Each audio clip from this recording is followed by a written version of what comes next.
Rockies recap, week 12 in the NFL. So let's start from the top for Thanksgiving games. I hope everybody had a great Thanksgiving, safe travels, good times, good laughs, good food. Let's start with the Thursday day and night games on Thanksgiving, starting with the top. Bears versus Lions. The Bears win their first game in Detroit since 2012. Chase Daniels came in and outplayed Matthew Stafford, proving the NFL journeyman can beat one of the highest paid players in the league. The 32-year-old Daniel said after making the third start of his career and first in nearly 4 years. Crazy. Chase Daniel with Trubisky out with a shoulder injury finished with 27 of 37, 230 yards, 2 touchdowns, no interceptions. There was no running back or wide receiver over 50 yards. There was no run game at all. Taylor Gabriel finished with 7 receptions, 49 yards. Cohen with 7 receptions, 45 yards, and a receiving touchdown. Defensively, of course, always stepping up for the Chicago defense. Fuller had an interception. Eddie Jackson had a pick-6 return for 41 yards. Roquan Smith led the team in tackles with 11 tackles and was sacked. Trevathan was present with 8 tackles, with Fuller to go along with 8 tackles as well. Amukamara with 6 tackles and a tackle for a loss. Prince Amukamara did a great job in coverage with Galladay all day. Galladay's longest gain of 43 yards was when he was actually off the field and not in coverage. So other than that, he pretty much bottled him up and covered him pretty well. Their defense leads the NFL with 29 takeaways, including 20 interceptions, and they've only allowed 19 passing touchdowns. The Bears are ranked 4th in NFL in scoring defense. Jackson has turned 2 of his 4 interceptions this year into scores this season and has 5 total touchdowns in his career. As far as the Lions are concerned, Stafford finished with 28 of 38, 236 yards, no touchdowns, and 2 interceptions. Unacceptable. Blunt finished. He did try to carry the brunt of it on the ground with 19 carries, 88 yards, 2 touchdowns, 43 rushing touchdowns total, including playoffs since 2014 for him, the most in the NFL over that span. Galladay finished 5 receptions and 90 yards, and we definitely felt the absence of Marvin Jones and the wide receiving core for the Detroit Lions, although it looked like Stafford couldn't get the ball anyway, so probably wouldn't have mattered. Defensively, they created 4 sacks, 10 quarterback hits, great run defense, and Slay delivered his task and assignment to handle in coverage. Next game, Cowboys versus Redskins. Amari Cooper, 180 receiving yards, most by a Dallas player since 2012. They've now won 3 straight since acquiring him. Dak Prescott finished 22 of 31, 289 yards, 2 touchdowns, no interceptions, a rush for 18 yards, and a rushing touchdown. 130 yards of his total yards were on 2 passes. So his stat line is slightly deceiving, as he did fumble, just didn't lose it, and he took a bad sack in the red zone and underthrew a touchdown pass that would have been to Gallup. Ezekiel Elliott finished with 26 carries, 121 yards, a touchdown, 5 receptions, 22 receiving yards, 143 total yards on the day. The Cowboys are now 25-5 in the Prescott-Elliott era when Ezekiel Elliott rushes for 70-plus yards. They're 0-6 when he rushes for fewer than 70 yards. So clearly, Zeke is the factor to winning games. They need to utilize him. Ezekiel Elliott has 28 rushing touchdowns since entering the NFL in 2016, trailing only Todd Gurley with 32. Amari Cooper, what a big day he had. 8 receptions, 180 yards, 2 touchdowns. 105 of his yards were after the catch. Very impressive day for Amari Cooper. I know that felt great for him to finally have that breakout game. The longest catch of Cooper's career and the longest completion in Prescott's 3 seasons came exactly a month after the Cowboys gave Oakland their first-round pick in the upcoming draft for a number 1 receiver. The longest pass play since 1999 for Dallas. Defensively, Heath and Jalen Smith with the forced fumble each, Demarcus Lawrence, Anthony Brown with an interception, Xavier Woods with an interception, 10 pass deflections as a whole. Heath and Vander Esch led in tackles, 8 each. The run defense was very solid, so Dallas defense still doing their thing, solid week in and week out. This is actually the first matchup between 2 players in the top 5 in rushing yards per game in NFL history since Terrell Davis and Emmitt Smith met in 1998. And what I'm speaking about is Ezekiel Elliott and Adrian Peterson.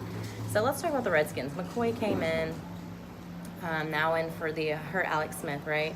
He finished 24 of 38, 268 yards, 2 touchdowns, 3 interceptions, 28 rushing yards, and a fumble. There was no run game at all. AP was held to 35 yards on the ground. Jordan Reed finished with 6 receptions, 75 yards. Vernon Davis with 2 receptions, 73 yards, and a touchdown. Very nice touchdown. That'll be in the highlight. And Colt McCoy's 53-yard touchdown pass to Vernon Davis in the second quarter is the Redskins' longest completion in the season. Defensively, Josh Norman had 6 tackles and a forced fumble. Allen, 9 tackles and a sack. Preston Smith with 8 tackles and 2 sacks. Secondary struggled to keep up with Cooper. Other than that, not being able to contain Cooper, defense did okay up front for the most part. But they just couldn't get it done, and I think they're just really hurting without having Alex Smith. And just whenever they don't have a run game, they don't win. We already talked about that. Side note, I want to mention prayers to the rookie wide receiver Gallup on the passing of his brother by suicide. Definitely praying for his peace and comfort during this very hard time. I know that has to be really hard. I cannot even imagine. But on to the next game. Saints versus Falcons. Saints are now on a 10-game winning streak. Drew Brees made Atlanta pay for the losing track of his inexperienced receivers, and New Orleans' defense halted several promising Falcons drives with forced fumbles they could not afford. Basically, that's what summarized this game. Drew Brees finished 15 of 22, 171 yards, 4 touchdowns, 1 interception, and a fumble. The interception, just his second of the year, by the way, was not his fault, as officials definitely missed a blatant pass interference on the interception play. Drew Brees has been sacked for the first time in his last 5 games. 4 straight games without being sacked was tied for the longest streak of his career. Drew Brees has thrown a touchdown pass to 13 different players this season, tied for the most in the season since 1970. Matt Ryan in 2016 is the other quarterback to accomplish this feat, ironically. Alvin Kamara finished with 14 carries, 89 yards, and 9 receiving yards on the ground. Mark Ingram carried for 11 times, 52 yards. So they were pretty much, they didn't go off by any means, but they still contributed, but we didn't need them because they were covering all of our star players, which I think is so interesting. On an offense with Pro Bowlers, Alvin Kamara, Michael Thomas, Drew Brees has thrown touchdown passes to people like Tommy Lee Lewis, which, no offense, I like seeing him. He looked like he's back from injury, and I like the way it's looking, but who's Tommy Lee? That's what people are saying. Austin Carr, Dan Arnold, and Keith Kirkwood. All 4 of these people are undrafted free agents. So I think it's really cool that when they try to contain and cover our stars, we can still flourish. So that's kudos to Drew Brees, obviously, but also to our young guys stepping up and answering their calling when needed. So great performance all around. Offense. No wide receiver was over 50 yards, but Dan Arnold finished with 4 receptions, 45 yards, and an amazing touchdown grab. Michael Thomas finished with just 4 receptions, 38 yards, so he was definitely contained, but he had a really nice catch contested in the middle of traffic, flipping over somebody. It was crazy. That'll be in the highlight. Tight end Dan Arnold is the 50th Saints player to catch a touchdown pass from Drew Brees. Defensively, Demario Davis, P.J. Williams, Marshawn Lattimore, Marcus Williams, and Anzalone all had a forced fumble. Did you hear me? That was 5 total forced fumbles. Apple, Bell, and Williams with the fumble recoveries on 3 of those. A.J. Klein had an interception. Apple led the team in tackles with 10 tackles. Bell next with 7 tackles and a quarterback hit. 6 sacks total by the defense, 15 quarterback hits, 11 tackles for a loss. Cameron Jordan with 2 sacks and 3 tackles for a loss. The Saints had 8 takeaways in their first 8 games and now have 9 takeaways in their last 3 games. So the defense is definitely stepping up at a perfect time. They're all clicking. Our team is clicking on all cylinders. Definitely a team to look out for, and definitely be scared of facing going into the postseason, as we are probably going to host everybody leading up to the Super Bowl. Black can go to the Super Bowl. Yeah, I know. I'll stop with all that. Anyways, let's talk about the Falcons for a quick second. Matt Ryan finished 35 of 47, 377 yards, 2 touchdowns, 1 interception, 16 rushing yards, fumbled 3 times, and lost it once. There was no run game at all. 26 total yards on the ground.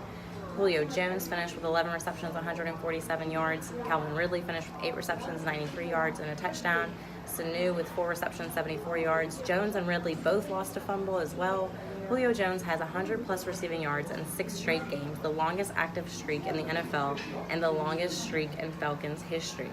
Calvin Ridley now has 4 receiving touchdowns in 2 career games versus the Saints, and 8 receiving touchdowns in his first 11 career games. Very impressive performance by the rookie. They need to utilize him more, and they all need to take care of the ball more. Unacceptable play on offense. Defensively, KZ intercepted Drew Brees, the very hard guy to intercept, so kudos to him. Alakun with 10 tackles, no pass rush at all, decent secondary coverage, but overall, we're just they can't stack up to the Saints offensively and defensively. We were just way overstacked. Next game, Bills versus Jaguars. Jacksonville has now lost 7 straight, longest active streak in the NFL right now. And I'm pretty sure Jalen Ramsey ate his words in regards to Josh Allen being trash, because he was not so much trash and Jalen was not so much great in this game. So Josh Allen finished 8 of 19, 160 yards, 1 touchdown, no interceptions, and rushed for 99 yards and had a rushing touchdown. With 99 rushing yards, Josh Allen had the most rushing yards in a game by a Bills quarterback since the merger. Josh Allen is the only quarterback to lead his team in rushing touchdowns this season. Josh Allen's 75-yard touchdown pass to Robert Foster in the first quarter was the longest touchdown pass by a rookie in franchise history. LaShawn McCoy finished with 17 carries, 46 yards. Robert Foster finished with 2 receptions, 94 yards, and an amazing touchdown. There was definitely some drop pass by the wide receivers. Otherwise, Josh Allen's stats would have been a little bit better.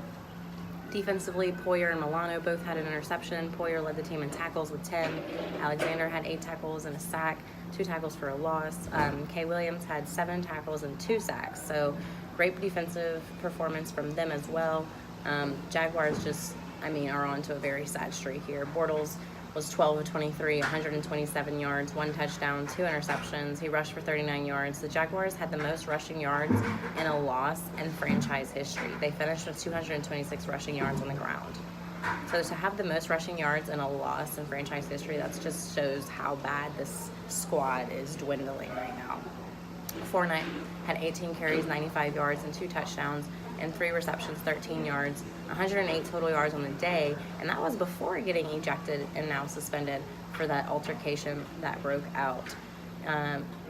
They nearly hit the century mark despite not. He nearly hit 100 yards without even really playing 3 quarters, and I don't think. I think it changed the outcome in a sense. I think if he would have been there, they might have potentially pulled off the win.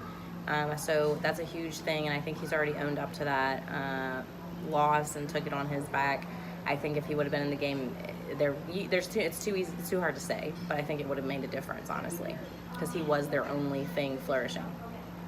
Westbrook finished with 43 rushing yards and 44 receiving yards and a receiving touchdown, and that's when the fight broke out. Defensively, Telvin Smith with 9 tackles and a quarterback hit. Miles Jack had a forced fumble, and honestly, like I mentioned, Ramsey just looked silly. On to the next game, Seahawks versus Panthers. Russell Wilson finished 22 of 31, 339 yards, 2 touchdowns, no interceptions. Chris Carson finished with 16 carries, 55 yards, and a touchdown. Lockett with 5 receptions, 107 yards, and a touchdown. David Moore with 4 receptions, 103 yards, and a touchdown. Defensively, Wagner and Barkevius Mingo with a forced fumble each. Trey Flowers, the rookie, with 2 forced fumbles and led the team in tackles. He didn't lead the team in tackles. He had 7 tackles and 2 forced fumbles. Wagner led the team in tackles with 11. McDougald had 7 tackles and an interception. However, there were no sacks or quarterback hits on Newton, which is kind of surprising for the Seahawks defense, but it didn't really matter for the outcome of the game. The Panthers are also 6-5, suddenly find themselves on the outside looking in of the NFC playoff picture after losing 3 straight and having their 10-game home winning streak snapped. So I don't know what's going on with Carolina. They're just losing some close ones, I guess.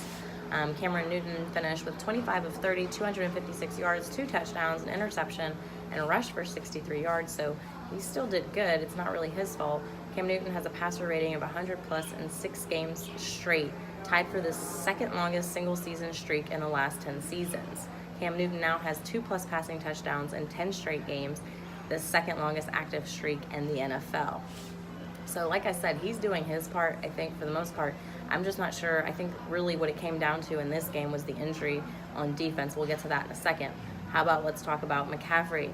McCaffrey on the ground, 17 carries, 125 yards and a touchdown, 11 receptions, 112 yards, and a receiving touchdown. He led both categories, 237 total yards on the day. He did fumble it 3 times though, but I mean, heck, if you're getting it that many times, it's bound to happen, right? And he runs hard. McCaffrey is the first player in Carolina history with 100 rushing yards and 100 receiving yards in the same game. DJ Moore finished with 8 receptions, 91 yards. Defensively, like I mentioned, Devontae Jackson went out early with an injury, and I think his absence made a huge difference for their defense, especially in the secondary and just in general. They were able to basically attack the fact that the secondary was hurt. I mean, clearly with 2 receivers being over 100 with Wilson. Defensively though, Shaq Thompson did have 7 tackles and a sack with a forced fumble. Kuechly, 12 tackles, 3 tackles for a loss. Honestly, another key factor, obviously, you gotta make your field goals. Gano missed another one. I think he did this earlier in the year with a 52-yard field goal with a minute and 40 seconds left in the game.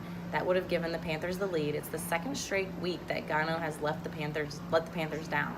Last week was against Detroit. He missed a field goal and an extra point in their 2019 loss. So he's got to get it together. I mean, obviously, as a team, they have got to close and win games, but you can't miss field goals that are this close in games. The red zone stops were key, and Carolina not coming out with the win as well. The Seahawks were very good in stopping them in the red zone. Newton completed all 14 of his passes in the opening half and finished with just 5 incompletions. He also had a big rushing day. He's the reason why the Panthers generated 478 net yards on offense and 26 first downs. But the aforementioned blunders, like I said, in the red zone ruined what probably should have been a Carolina victory. So got to minimize mistakes in the red zone and finish games for sure. I'm not really too concerned going into Carolina in a few weeks for the Saints or playing them twice at the end of the season, because right now it seems like they're struggling. Next game, Browns versus Bengals. The Browns ended their 25-game road losing streak and won back-to-back games for the first time since 2014, all in front of Hugh Jackson on the opposing sideline. The Browns' 28 first-half points were their most since 1991. Baker Mayfield finished 19 of 26, 258 yards, 4 touchdowns, no interceptions. His 4 passing touchdowns is a franchise rookie record. In his last 2 games, Mayfield hasn't been sacked while throwing 7 touchdown passes without an interception. Very impressive. In his last 2 games, Mayfield hasn't been sacked while throwing 7 touchdown passes without an interception. So good thing from the rookie. Nice seeing him flourish out there. Other rookie, Nick Chubb, on the ground, finished 28 carries, 84 yards, a touchdown, and 3 receptions, 44 yards receiving, and a receiving touchdown, and finished with 128 total yards on the day. Chubb is the first Browns running back to have 1+ rushing touchdown and 1+ receiving touchdown in 2 straight games since 1950. He is the 4th rookie in NFL history to have a rushing and a receiving touchdown in consecutive games. Njoku finished with 5 receptions, 63 yards, and a touchdown, a very impressive touchdown. Callaway with 4 receptions, 62 yards, and a touchdown. Defensively, Ogba had a fumble recovery, Randall had an interception, and handed the ball over to Jackson on the Bengals sideline after his interception, which I thought was interesting. I don't know if that was sarcasm, or if that was genuine. I don't know. It just seemed weird to me. Schobert had 8 tackles, a tackle for a loss, and a quarterback hit. Myles Garrett was the only one with the only sack of the game. Andy Dalton finished with 10-17, 100 yards, 1 touchdown, 1 interception, 21 rushing yards, and got hurt. I don't think that was I don't think that was relevant in the changing anything about the game, because they were already blown away before that happened. Driscoll came in and finished 17 of 29, 155 yards, a touchdown, and no interceptions. Mixon on the ground, very impressive running, 14 carries, 89 yards, 7 receptions, 66 receiving yards, 155 total yards on the day. Boyd finished with 7 receptions, 85 yards, and a touchdown. Defensively, like I mentioned, there was no sacks on Mayfield. They did not contain Chubb at all. There's really just nothing to speak about defensively speaking for the Bengals. Next game, Ravens versus Raiders. Lamar Jackson finished 14 of 25, 178 yards, 1 touchdown, 2 interceptions, 71 rushing yards, and a rushing touchdown. Gus Edwards had another great performance. The rookie, 23 carries, 118 yards, 100-plus rushing yards in his second straight game. As a rookie, the very impressive performance coming out for him. Ty Montgomery also contributed in the rush game. He had 8 carries, 51 yards, and 3 receptions, 13 yards. The Ravens have rushed for 200-plus yards in consecutive games for the first time since 2012. They are 24-2-1 when rushing for 200-plus yards all time. Mark Andrews had 1 reception for 74 yards, and there were no other wide receivers over 25 yards after him. His 74-yard touchdown catch from Lamar Jackson, the longest reception by a Ravens tight end in franchise history. And you'll definitely see a highlight of that at the end of this. Defensively, Judon with a forced fumble. Suggs on the fumble recovery, scoop and score. That's his first touchdown in 10 years for Suggs. Suggs also dropped what would have been an interception this game. 7 pass deflections as a whole for the team. 2 pass deflections for Humphrey. Mosley led the team in tackles with 3 sacks by Judon on 3 straight offensive plays. Very dominant performance by him. Second player since 1982 to do that, and that's just NFL wide. That's not for the Ravens. Special teams wise, the Baltimore native Cyrus Jones, first career punt return for a touchdown.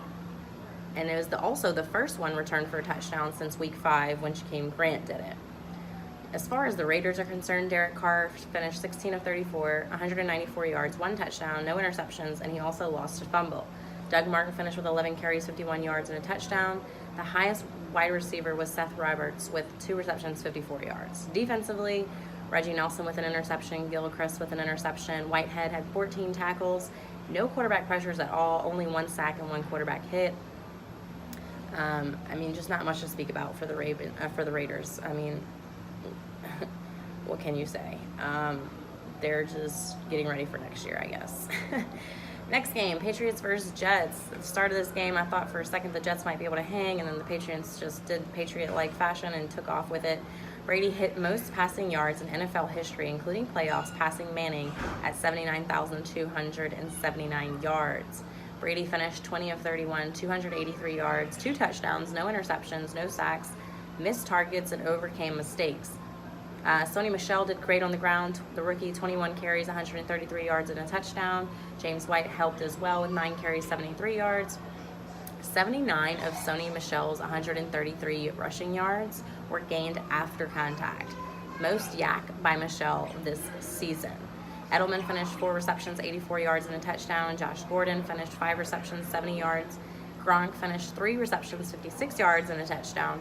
Rob Gronkowski's 34-yard touchdown reception is just his 2nd of the season, but it's his 78th receiving touchdown since entering the league in 2010, which is the most in the NFL.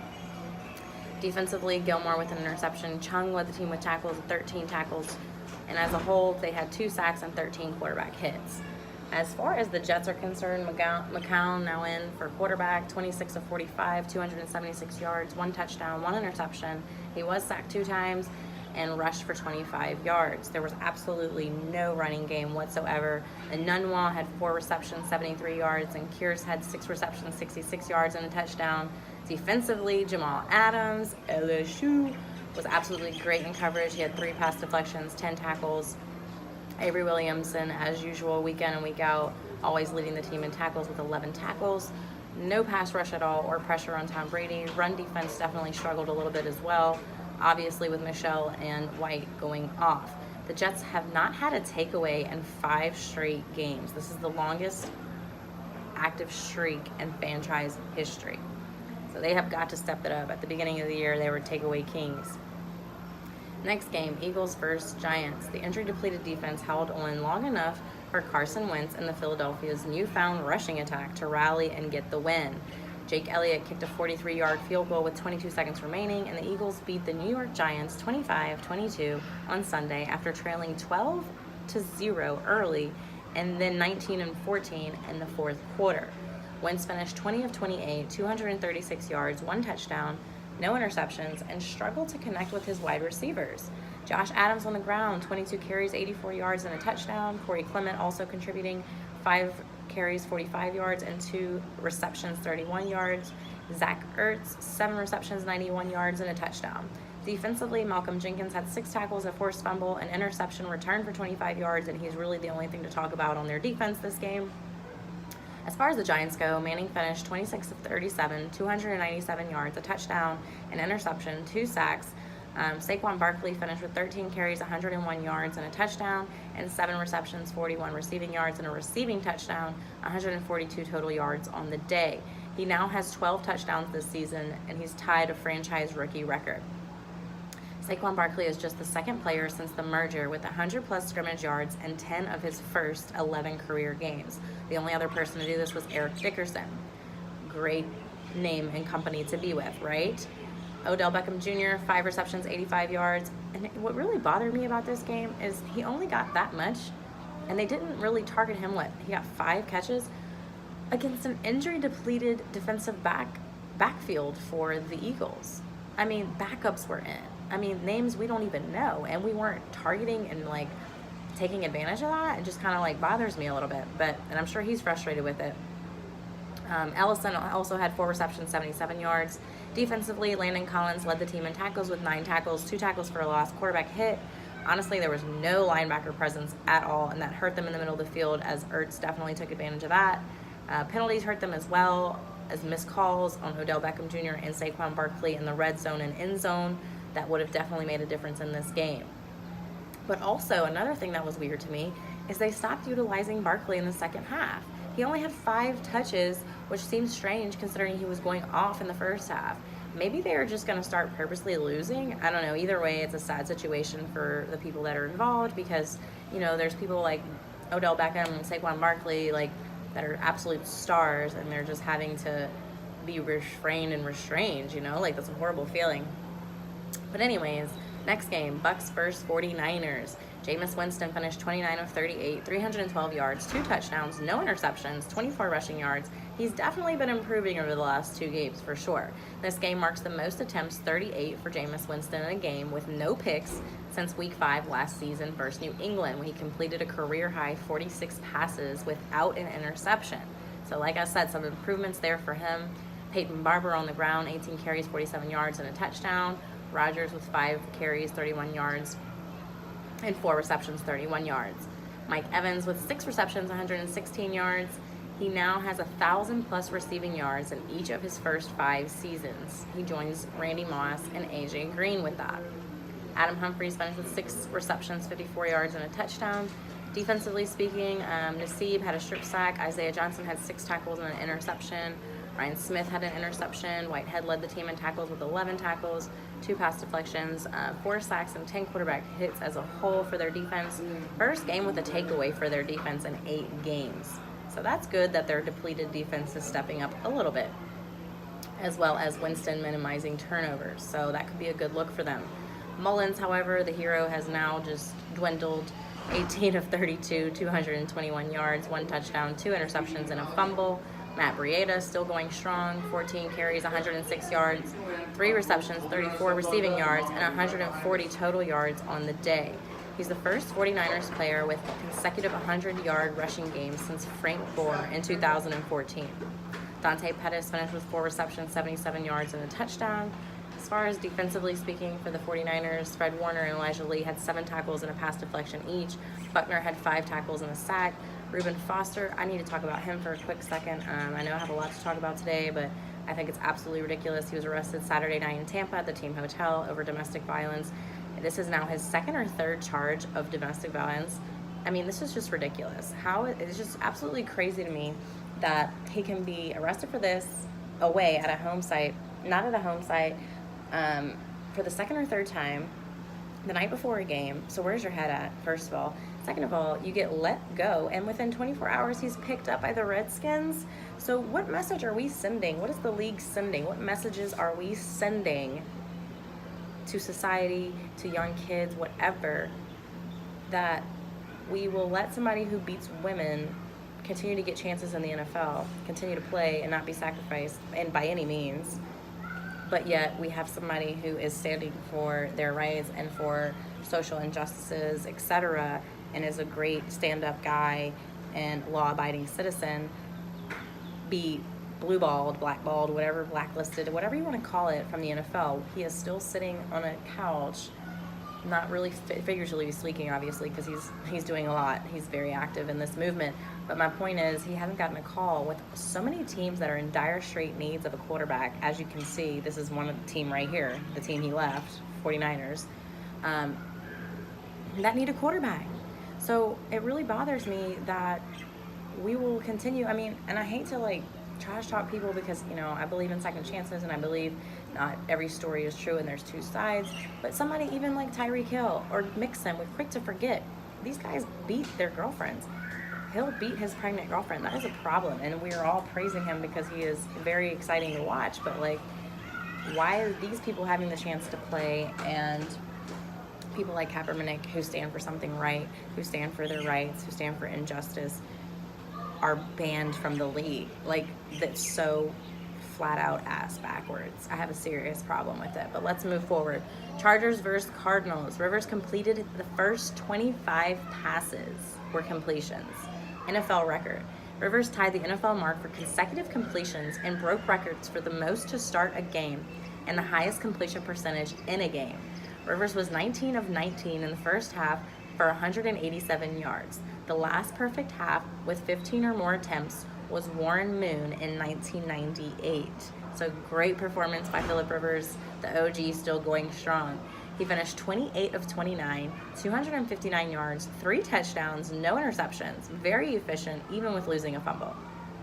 Phillip Rivers now has 2+ passing touchdowns in 12 straight games, tying Brett Favre, Dan Marino, and Johnny Unitas for the 6th longest streak since 1950. The Chargers scored 45 unanswered points, tied for the most in franchise history. Melvin Gordon on the ground, 10 carries, 61 yards, 2 touchdowns. He ended up going out with injury. But in my opinion, you're playing the Cardinals. You know you're going to win. I don't think Melvin Gordon should have even played, honestly. But whatever. Justin Jackson with 7 carries, 57 rushing yards on the ground. Eckler also contributing 5 carries, 35 rushing yards and a touchdown, and 10 receptions, 68 receiving yards. Keenan Allen finished with 7 receptions, 72 yards and a touchdown. Mike Williams with 4 receptions, 25 yards and 2 touchdowns. Very nice touchdown grabs. Those will be in the highlight for sure. Defensively speaking, Derwin James led the team in tackles with 7 tackles and an interception, and Joey Bosa back from injury, 5 tackles and 2 sacks. So that's nice to have him back for sure. As far as the Cardinals go, Rosen finished 12 of 19, 105 yards, a touchdown, and an interception. The O-line is just honestly a sack of dirt, just a sack of poo-poo, honestly. David Johnson tried his best, 17 carries, 63 yards, 2 receptions, 16 receiving yards. There was no wide receiver over 40 yards. Defensively, Hodges led the team in tackles with 10 tackles, and Robert Nikomdici, 8 tackles, 3 sacks, and 4 tackles for a loss. So great performance by him. Next game, Colts versus Dolphins. Colts are on a 5-game winning streak. They started 1-5, so this is very impressive for them. Honestly, even in the 1-5 record, they lost a lot of close ones. So this is definitely a team to look out for in the post-season race for playoffs. Luck finished 30 of 37, 343 yards, 3 touchdowns, 2 interceptions. He now has 3+ passing touchdowns in 8 straight, which is tied for the 2nd longest streak in NFL history. Luck's streak of consecutive dropbacks without a sack ended at 239 dropbacks. Colts trailing 24-14 early in the 4th, Luck found a way to rally his teammates around and come out with the win. Very impressive performance by Andrew Luck. Marlon Mack on the ground, 15 carries, 85 yards, and 2 receptions, 11 yards. T.Y. Hilton, another great game, 7 receptions, 125 yards. Rodgers, 3 receptions, 49 yards. And Ebron, 5 receptions, 45 yards, and 2 touchdowns. Ebron has 11 touchdowns this season already, and he had 11 receiving touchdowns in his previous 4 NFL seasons combined with the Lions. So this is perfect example of, you not flourishing based off of a system or based off of the people around you. Like, so some of these players, unfortunately, will get cut from a team or just not have a breakout season and not be given the opportunity to continue going like Ebron. And next thing you know, he goes to a team and he's already has 11 touchdowns in one season so far when he had 11 in his past 4 years. That's huge. So anyways, defensively speaking for the Colts, Mitchell with a forced fumble, Autry on the recovery, Darius Leonard, the rookie, just continuing to attack, leads the league in tackles, 10 tackles and a sack. As far as the Dolphins go, Tannehill, back from injury, welcome back. He did pretty well, 17 of 25, 204 yards, 2 touchdowns, no interceptions. And Gore on the ground, 14 carries, 67 yards. And Kenyon Drake doing the dual threat with 8 carries, 32 yards on the ground and a touchdown, and 5 receptions, 64 yards and a receiving touchdown. Levante Caro with 1 reception for 74 yards for a touchdown. Very impressive performance by him, and he definitely made the highlight with that. Defensively, Cameron Wake and McMillan with the forced fumble, TJ McDonald with 11 tackles and a fumble recovery, and Xavier Howard with 2 interceptions. That'll definitely be in the highlight. So, Dolphins had a great performance considering, but they just weren't able to close the game, and the Colts rallied around to come out with the win. So they just got to figure out how to win. Next game, Broncos versus Steelers.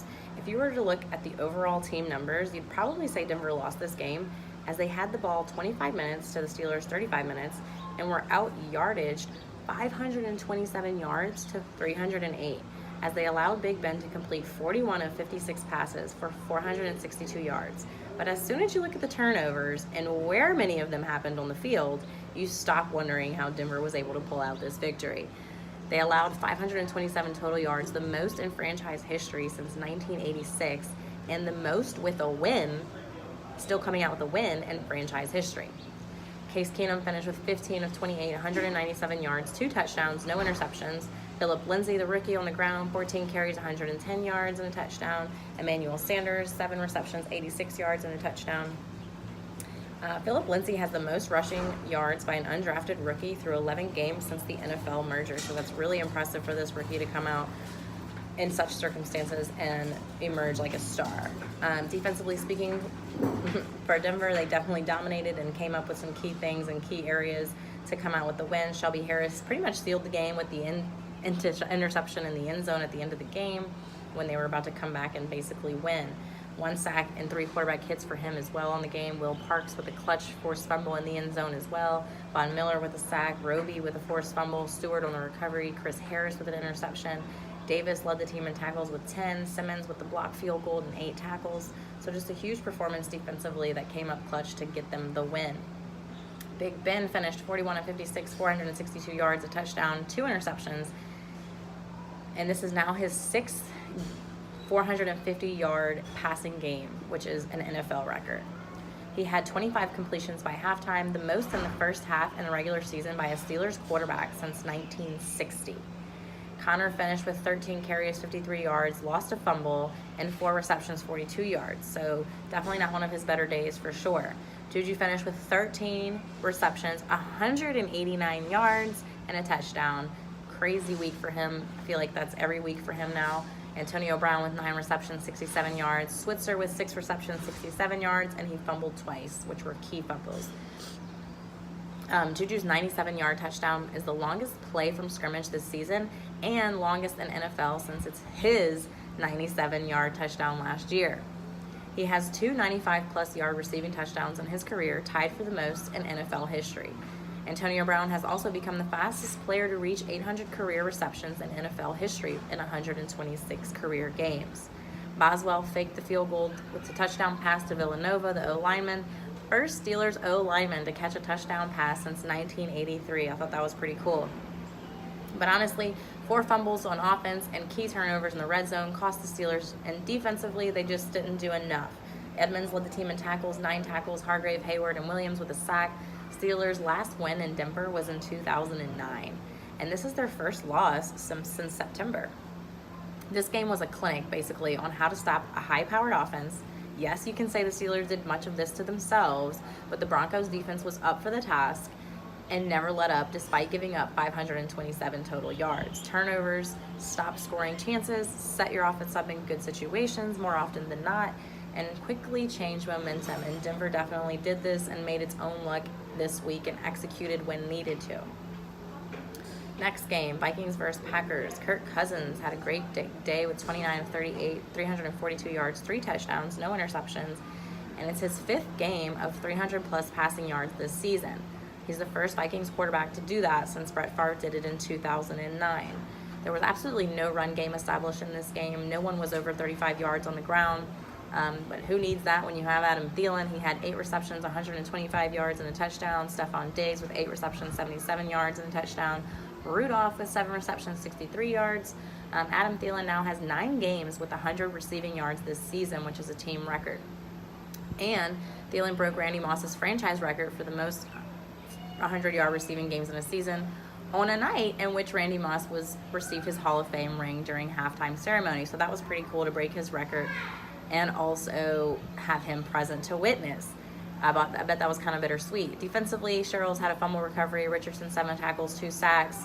Good in the secondary coverage for sure. They kept Rodgers-Adams connection definitely in check. I don't even, he was almost irrelevant.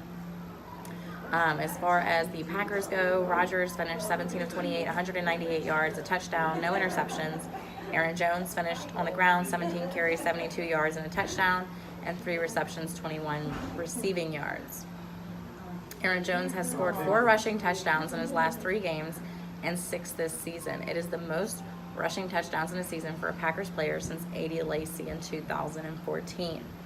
Davante Adams, like I said, was contained, 5 receptions, 69 yards, and a touchdown. St. Brown with 3 receptions, 53 yards.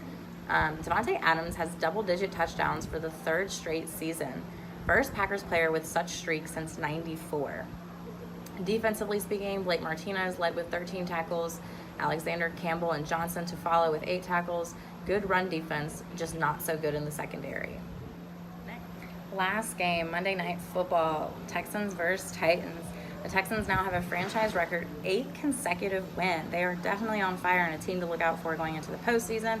Deshaun Watson finished 19 of 24, 210 yards, 2 touchdowns, no interceptions, 70 rushing yards, and a rushing touchdown. Lamar Miller on the ground, 12 carries, 162 yards, and a touchdown. His 97-yard touchdown run is the longest NFL run since he last did it himself in 2014, which that's pretty interesting. Lamar Miller is the only player in NFL history with 2 95-plus yard rushing touchdowns in his career. Hopkins finished the game with 5 receptions, 74 yards. Demaryius Thomas with 4 receptions, 38 yards, and 2 touchdowns. Demaryius Thomas has 2 touchdowns tonight, his first as a Texan. He now has 46 receiving touchdowns since 2013, which is 2 more than his teammate DeAndre Hopkins in that same span. Defensively, good run defense and definitely some good pass rushing. J.J. Watt with the forced fumble, Scarlett with the forced fumble, Colvin with the fumble recovery. McKinney led the team in tackles with 10. J.J. Watt had 9 tackles, 2 sacks, 3 quarterback hits. Marcellus had 5 tackles, 2 sacks. Covington had 3 sacks, 6 sacks total for the team, 9 quarterback hits as a whole. Watt has more sacks versus the Titans than any other opponent. Watt's 17 sacks are also the most by any single player versus the Titans since 1982. Mariota finished 22 of 23, 303 yards, 2 touchdowns, no interceptions, and rushed for 28 yards, so he actually had a pretty good game. Marcus Mariota had 19 straight completions to start the game before throwing his first incompletion with just over a minute remaining in the game. That is the most consecutive completions to start a game in his career. No running back was over 40 yards. Henry lost a fumble. Corey Davis, however, had 4 receptions, 96 yards, and a touchdown, and he rushed for 39 yards. He led both categories. Jonnu Smith, 2 receptions, 63 yards, and a touchdown. And defensively speaking, Logan Ryan led the team with 11 tackles. Vaccaro was next with 8 tackles and a sack. 4th and inches call on the 5-yard line was a huge thing in my opinion. It really is amazing that the Titans blew their season basically because they were in the race. If they had won, they opted to give the ball to a backup tight end for his first career carry in such a crucial situation instead of giving it to doing a quarterback sneak or giving it to Henry or something more like efficient, like that works. But they definitely paid the price for that incompetence, so I'm sure they lived and learned. So that wraps up all the week's matchups. Now let's get into the best individual performances at each position and best rookie performances and overall offense and defenses for the week. So best individual performance starting at quarterback: Phillip Rivers, Baker Mayfield, Kirk Cousins, Chase Daniel, Drew Brees, Deshaun Watson, Russell Wilson, Andrew Luck, Josh Allen, Jameis Winston, Cam Newton, Ryan Tannehill, and Marcus Mariota. Wide receiver: Juju, A. Cooper, Adam Thielen, Julio Jones, Calvin Ridley, T.Y. Hilton, Corey Davis, Robert Foster, Lockett and Moore, Mike Adams, At running back position, McCaffrey, Lamar Miller, Saquon Barkley, Zeke, Nick Chubb, Sony Michel, Matt Breida, Mixon, Phillip Lindsay, Gus Edwards, Blunt, Fournette, and Kenyon Drake. At defensive back position, Eddie Jackson, Heath and Woods, Lattimore, Apple, Williams ×2, and Bell, Trey Flowers, and McDougald, DeMonte Casey, NFL leading 6 interceptions this season, Jordan Poyer, Malcolm Jenkins, Derwin James, TJ McDonald, and Xavier Howard, Simmons, Harris, Roby, and Parks. As far as the D-tackle DM position, DeMarcus Lawrence, Cam Jordan, Rankins, J.J. Watt, and Covington, Myles Garrett with the forced fumble and a blocked field goal, Matthew Judon with 3 sacks, Robert Nkemdiche, Shelby Harris with the game-winning interception. Linebacker position, Roquan Smith, Bobby Wagner, Darius Leonard, Vander Esch, and Jalen Smith, A.J. Klein, Demario Davis, and Anzalone, Terrell Suggs, Scarlett, and McKinney. Special teams, I have the fake field goal, Boswell throw to big man Villanova, Baltimore native Cyrus Jones with the first career punt return for a touchdown, Jake Elliott kicked the game-winning 43-yard field goal to beat the Giants, Vinatieri hits the game-winning field goal to beat the Dolphins, Broncos safety Justin Simmons blocked Chris Boswell's attempted 48-yard field goal. As far as the best offenses as a whole, Cowboys, Seahawks, Browns, Chargers, Saints, Texans. Best defense, Saints, Bears, Cowboys, Ravens, Broncos, and Texans. Best rookie performances in Week 12, Saquon Barkley, Roquan Smith, Vander Esch, Robert Foster, Dan Arnold, Keith Kirkwood, Trey Flowers, Baker Mayfield, Nick Chubb, Gus Edwards, Sony Michel, Josh Adams, Vita Vea, Derwin James, Darius Leonard, and Phillip Lindsay. Thanks for tuning in. See you again next week for Rocky's Recap Week 13 in the NFL. Have a good week.